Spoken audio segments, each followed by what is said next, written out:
अंबाबाईचा उदो उदो ही जागा बघून तुम्हाला समजलं असेल की मी कुठे आले.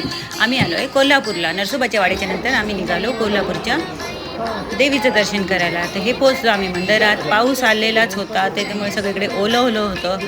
वातावरण एकदम सुंदर वाटत होतं. आम्ही फुलाचं ताट घेतलं आणि निघालो दर्शनाला. आमचं दर्शन एकदम आरामात झालं. दर्शन घेतलं, तिथे थोडं ध्यान लावलं, आम्ही निघालो. आणि बघा, पाऊस असून सुद्धा लाईन होती, गर्दी होती. आणि असं म्हणतात ही देवी जेव्हा मंदिर बंद असतं तेव्हा तिथे दर्शन घ्यायचं असतं.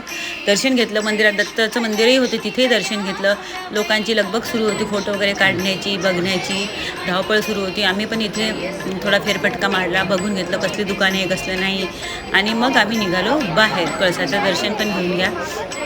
बाहेर निघाल्यावर थोडं तिथे बांगड्या भरत असतात, म्हणून मी बांगड्या भरल्या.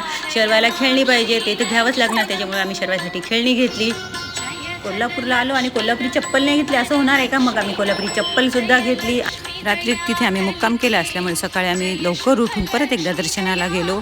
सकाळी खूप फ्रेश वातावरण होतं. परत दर्शन आरामात झाले आणि मग नंतर आम्हाला भूक लागली, म्हणून आम्ही गेलो कोल्हापूरची फेमस मिसळ खायला. आता कोणती मिसळ खायला गेलो होतं हे तुम्ही कमेंटमध्ये सांगा. भेटू नेक्स्ट ब्लॉगमध्ये. बाय.